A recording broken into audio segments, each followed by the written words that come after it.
Everyone, मैं प्रवीण एक और पाइथन ट्यूटोरियल में आप सभी का स्वागत करता हूं। प्रीवियस वीडियो में हमने स्ट्रिंग मेथड्स को कवर किया था और आपने वो वाली वीडियो नहीं देखी है तो आपको हमारे पाइथन कोर्स की प्लेलिस्ट में जाकर उसे देख सकते हैं और लिंक जो है आपको आई बटन में मिल जाएगी। तो आज हम देखेंगे कि स्ट्रिंग में एक पर्टिकुलर कैरेक्टर को कैसे चेक करते हैं, स्ट्रिंग में वो अवेलेबल है या नहीं, और स्ट्रिंग फॉर्मेट कैसे करते हैं। तो चलिए दोस्तों, शुरू करते हैं आज की वीडियो।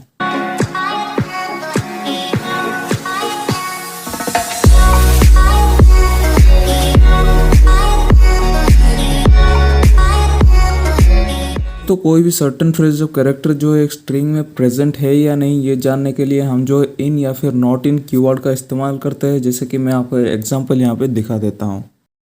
देख सकते हैं कि मैंने यहाँ पे एक स्ट्रिंग लिखा है जिसमें कि मैंने Python is easy to learn just focus on it, ये वाला मैंने इसके अंदर स्ट्रिंग लिखा हुआ है। अब ये जो सिर्फ एक लाइन है, बट मान लीजिए कि आपके पास जो एक बड़ी सी पैराग्राफ है और उसमें आपको जो है एक पर्टिकुलर फ्रेज ऑफ कैरेक्टर को फाइंड करना है। तो फिर आप कैसे पता करेंगे कि वो उसमें मौजूद है या नहीं? इसके लिए जो है आप जो है तो उसके लिए हम जो है इन कीवर्ड का इस्तेमाल करते हैं। जैसे कि मैं यहाँ पे आपको लिख के दिखा देता हूँ।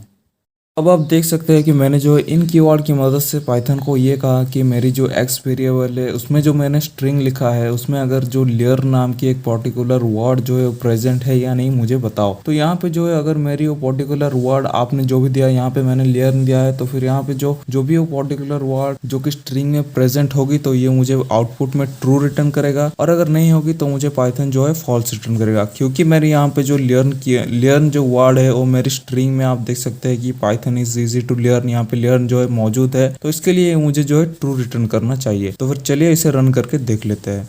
और आप देख सकते हैं कि मेरी जो आउटपुट है उसमें ट्रू ही शो कर रहा है। तो अब आप समझ गए होंगे कि किस तरह से आप चेक करेंगे एक पर्टिकुलर कैरेक्टर को या फिर एक पर्टिकुलर वर्ड को। तो ठीक उसी तरह आप जो है नॉट इन कीवर्ड का भी यूज कर सकते हैं। मैं आपको यहाँ पे एक और एग्जाम्पल लिख के दिखा देता हूँ। आप देख सकते हैं कि मैंने वही वाले एग्जांपल पे बस इन कीवर्ड की जगह पे नॉट इन कीवर्ड लगा लिया है, क्योंकि यहाँ पे मेरी लेयर जो है वो मौजूद है उस स्ट्रिंग में। तो मैंने यहाँ पे नॉट इन लगाया तो ये मुझे फॉल्स रिटर्न करना चाहिए। तो देखते हैं रन करके कि क्या रिटर्न आता है।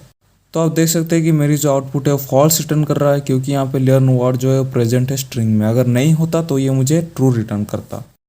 तो चलिए दोस्तों आगे बढ़ते हैं और बात करते हैं कि स्ट्रिंग कॉन्केटेनेशन क्या है। तो कॉन्केटेनेशन का मतलब है कि आपको दो स्ट्रिंग को ऐड करना होता है। जिस तरह के हम यहाँ पे बात करेंगे कि किस तरह से अगर आपके पास दो स्ट्रिंग है उसको किस तरह से ऐड करते हैं। तो ऐड करने के लिए आपको सिंपली प्लस कैरेक्टर का यूज करना पड़ेगा। जैसे कि मैं आपको यहाँ पे एग्जाम्पल लिख के दिखा देता हूँ। इस एग्जाम्पल में मैंने जो है दो वेरिएबल लिया है ए और बी नाम से, और जो यहाँ पे मैंने दो स्ट्रिंग जो है यहाँ पे बनाया हुआ है, और तीसरे वेरिएबल यानी कि सी में मैंने ए और बी को जो है कॉन्केटेनेट या फिर ऐड करके दिया हुआ है। तो आप देख सकते हैं कि अब मैं अगर इसे रन करूंगा तो मेरी जो आउटपुट है ए और बी, यानी कि ए में जो मेरी हेलो था और बी में जो वर्ड था, तो इसमें हेलो वर्ड जो है ऑटोमेटिकली प्रिंट होके आ जाएगी। ये देखिए, ये मैंने यहाँ पे रन किया और ये मुझे हेलो वर्ड ही शो कर रहा है। तो आप इसी तरह से दो या फिर उससे ज्यादा स्ट्रिंग को ऐड कर सकते हैं। तो दोस्तों अब बात करते हैं कि स्ट्रिंग में फॉर्मेट क्या है। तो जब भी आप दो स्ट्रिंग को ऐड करते हैं तो वो जो है आउटपुट में शो करता है, जिस तरह कि हमने प्रीवियस एग्जांपल पे देखा। बट अगर आपकी स्ट्रिंग में एक नंबर हो और एक स्ट्रिंग हो, उसको अगर आपको ऐड करना है तो ये क्या करेगा? तो इसमें जो है पाइथन हमको एरर शो करेगा, जिस तरह कि मैं आपको यहाँ पे एग्जाम्पल पे दिखा देता हूँ। देख सकते हैं कि मैंने यहाँ पे एक वेरिएबल लिया और उसके अंदर एक नंबर लिया हुआ है, और फिर दूसरे वेरिएबल में एक स्ट्रिंग लिया हुआ है, और फिर मैंने नंबर और स्ट्रिंग को ऐड किया है। तो इसमें जो है मैं जब इसे प्रिंट करूंगा तो ये जो है मुझे एरर शो करेगा, क्योंकि इस तरह से आप कोई भी एक नंबर या फिर एक स्ट्रिंग को ऐड नहीं कर सकते। तो उसी के लिए जो है हम उसी प्रॉब्लम को सॉल्व करने के लिए फॉर्मेट मेथड का यूज करते हैं।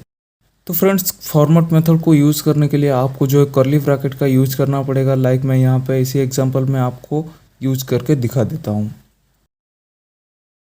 तो आप देख सकते हैं कि यहाँ पे मैंने उस कर्ली ब्रैकेट का यूज किया है जहाँ पे मुझे उस नंबर को ऐड करना है उसी जगह पे, और फिर नीचे मैंने प्रिंट फंक्शन में फॉर्मेट मेथड जो यूज किया है। आप सभी को मेथड मैंने प्रीवियस क्लास में दे दिया था। अगर नहीं जानते हैं तो फिर आई बटन में आपको फॉर्मेट की वीडियो की जो लिंक मिल जाएगी, आप जाके वहाँ से देख सकते हैं, और वहाँ पे जो नीचे मेरी नोट्स है उसको आप जो है डाउनलोड कर सकते हैं। तो अब मैं इसे रन करता हूँ और ये देखिए इसने मुझे कोई भी एरर शो नहीं किया, यानी कि ये बिल्कुल ठीक तरह से चल रहा है। तो अब तक तो आप समझ गए होंगे कि किस तरह से एक स्ट्रिंग और एक नंबर को फॉर्मेट मेथड से मिलाया जाता है और किस तरह से दो स्ट्रिंग को जो है ऐड किया जाता है। तो दोस्तों आज के लिए वीडियो में बस इतना ही। अगर कुछ समझ में नहीं आ रहा है तो आप मुझे कमेंट करके लिख सकते हैं नीचे, मैं आपको आंसर जरूर दूंगा। और डिस्क्रिप्शन से आपकी जो चैप्टर की नोट्स है इस वाली चैप्टर की, उसे डाउनलोड कर लीजिए और साथ ही अपने दोस्तों के साथ शेयर जरूर कीजिए। मिलते हैं नेक्स्ट वीडियो में।